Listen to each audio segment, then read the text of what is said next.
Hi. Having Nathan? Beat me to it. Sharing, I think. We take turns. Yeah, that's nice. Yep. I asked you a little bit yesterday about like what it's like in practice when you have everyone kind of available and how it helps with sets and everything. But when it comes to like, there's still only 40 minutes in a game. How do you kind of like decide on what that's going to look like? I know things are matchup based for you, but is it like the flow of the game or like what does that kind of look like when you do have this full roster to work with? Yeah, it's everything that you just said, really. So it's matchup based, and then it's the flow of the game of which units are working well together, which units, more importantly tonight, are defending well together. We have to execute our game plan, and we are not near where we should be in terms of like executing our game plan. So yes, you said the answer within the question. I'll go. Yeah, we're shy today. No. Okay. We've asked you about Mo in the lead up to this game. I wanted to ask, like, what do you think her influence is on this team, being a founding member going into, she left, but I feel like her influence is pretty heavy still. With our team. With your team, yeah. Oh, I mean, she's not with us anymore, but obviously, like, I still have a very caring heart and connection with Mo. I saw her the other day at the spa, and so it was just really cool because she did suggest like that spa specifically because it's like close to where we live, and she just always would text me like every now and then when she see me kind of not sleeping a lot or putting a lot of pressure on myself. She's like, Coach, just make sure self-care. And so it's really nice to always have, someone who's being aware, not just you as a coach as your role, but just as a human being. And so obviously Mo, we miss that love that she gives, but I think I mentioned before, like Mo was a really good protector for us in the locker room. As our first year too, I would go at the players once I felt it was need to, and Mo would be the first one to step up because I don't think anyone wanted to answer me in those like very aggressive moments, but Mo would just be like, hey, she's like, let's get some perspective about, your comment. And so it was really funny too to have Mo, who's so like loving and energetic, but she would calm me down. So yeah, we definitely, obviously miss that and miss Mo. Yeah. Hey, Natalie. Feels like Kia has kind of gotten a little more comfortable in the offense. Her on-off numbers in the last like 3 or 4 games have been really high. Is there anything she's been doing over the last maybe 2 or 3 games that's got her a little bit more adjusted? I think she's doing a great job. First of all, taking in a whole new system. Like this is completely different from what she's had before. And so again, number one, just starting heavy minutes, and then also the responsibility of guarding the main centers. So right then and there, that's big. But she's ready for this moment. This is really why, as we look back at her, all of the winning that she's done, why she fits so well. And I think what she does is she sits a lot with Kasib Powell. That's her positional coach, and they do a lot of like open conversations to where whatever Kia sees, she'll tell Kasib and vice versa. And I think that early type of connection has really helped Kia along the way, just because, again, it's a new role, it's a new city. But I think Kia is just handling it like a pro. She's an elite pro. Nellie, I wanted to ask you about roster construction. I know that you've got like the day-to-day with this team, but when you step back and you look at the team that you have, you guys have been very intentional about putting a team together that you wanted. What do you think of this roster as it sits now and with who you have and who's here now? Yeah, excited to have them together. I think we've had 3 practices together as a healthy team.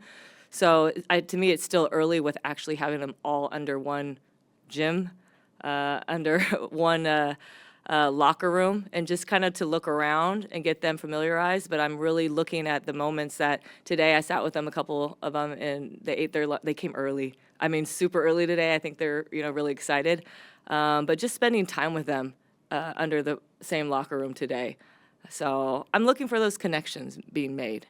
When I first look, you guys look at the roster, you guys look at the output of the game. I look behind the scenes. I look at the communication. I look at the connections in practice. I look at them chatting together on the treatment table. That's what I'm observing. Yep. Coach, the Fever leads the WNBA in pace, possessions per 40 minutes. I think they get up around 6 to 7 more possessions normally than the Valkyries do. Is that not enough of a sample size where you're not concerned about that, or is like controlling tempo a big emphasis for you in this game? No, I think you have to look at everything. But for us, like, we got to make sure we execute our game plan. And for us, it's we got to box out.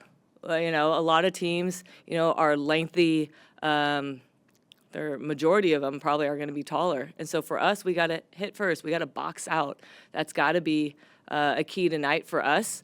I thought the last 2 games were just kind of jumping and leaping. And I'm like, hey, if I go against, I'm looking around, like if I go against Marissa's probably going to get the rebound over me. No offense, right? But if I box out Marissa and use, my lower end, then I'll probably get the rebound. So it's us just doing the little details, the extra effort. Like, we got to do that tonight. It's important. Yep. Natalie, I know it's been 3 practices and 1 game, but we saw from Yuste when she used that screen with Ashton, her ability to find people. And I'm just curious from your perspective, having watched her in practices, having watched her before you guys drafted her, what is it about her at this young age that she's able to be so special in ball screens? Yeah, I mean, just her ability to make the reads in ball screens. She's very comfortable in ball screens. She's a tall, lengthy ball handler, decision maker, so she can definitely see with vision, and also that she's a willing passer. Like, you could be a great passer, but if you're a willing passer and you don't mind and you want your teammates to succeed and have an easy shot, that's really special. And also with her composure, you guys saw how her demeanor is. It's really composed, so that's nice. That's, for a first year, that's pretty special. Yeah. Also on Yuste, how, just after a game and a practice, like, how have you just kind of seen her respond so far to being in this environment and at this level? Yeah, really good. I sat with her today. She was one of the people that came early, and so I sat with her today. She came like an hour early before her time, and so I'm just like, hey, we could have, watched some film together, and she was like, oh. She was like, more film? And I'm like, yeah, more film. Like, why not? And so, I'm learning her. I'm learning that maybe, on game day, she doesn't want to be overloaded with film, and I just found that out. I'm a film person. Y'all know me. That's all I do. I watch film. And so I'm learning what she likes and what she doesn't like and how I can help her prepare. And to be honest, yeah, she still doesn't know all of our stuff. I would say condition levels, she's not there yet. Like I said, I gave Gabby a week, and she's been with us for 3 days. So I just, again, want to keep giving her that space. Hey, Coach, you obviously just played this team less than a week ago. There was some pretty good back and forth, I think, in that game, Caitlin Clark and Tiffany Hayes. I'm just curious, what did you make of that, and do you expect any carryover tonight? Yeah, for me, like I always say, nothing carries over from the game. Like, you can't guarantee anything to carry over, and our sport is physical, as it should be. But for us, we have to execute our game plan. I can't stress it enough how much we prioritize looking at ourselves, reflecting on what we can control, and we did not control, I don't think, the boards well enough. I thought our hands were in there way too much because, yes, we do want to be active and we want to try to go for steals, but the way, the new referees are calling, which is we were warned, we have to be disciplined tonight. We have to keep our hands back. We can't send them to the line 29 times. Like, that's really hard to win a game that way. And so for us, it's about execution. And I'm just you're going to see me in those huddles. You'll probably see me say execute 1,000 times with hopefully not a lot of cuss words. But for us, we really got to work on ourselves tonight. That's a priority. Yep. 2 questions. Natalie, when you are looking at the trajectory of this team, what are your checkpoints? What are the checkoffs in terms of understanding that this team is headed in the right direction? I knew you were going to ask something like that. You asked something like that last year, too. As much as, again, it might be funny to you guys, but the connections, it's that. It's the care factor. A lot of them today, we sat together and we talked about what we did in college.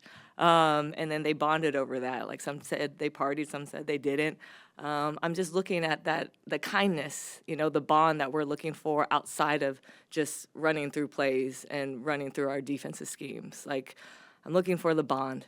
And I think when we continue to bond and be really, really close, then it carries over onto the court. They won't let each other down. So to me, it's a checkpoints of, are we getting closer? Are we really caring deeply about each other? Or are we just kind of doing surface level conversations?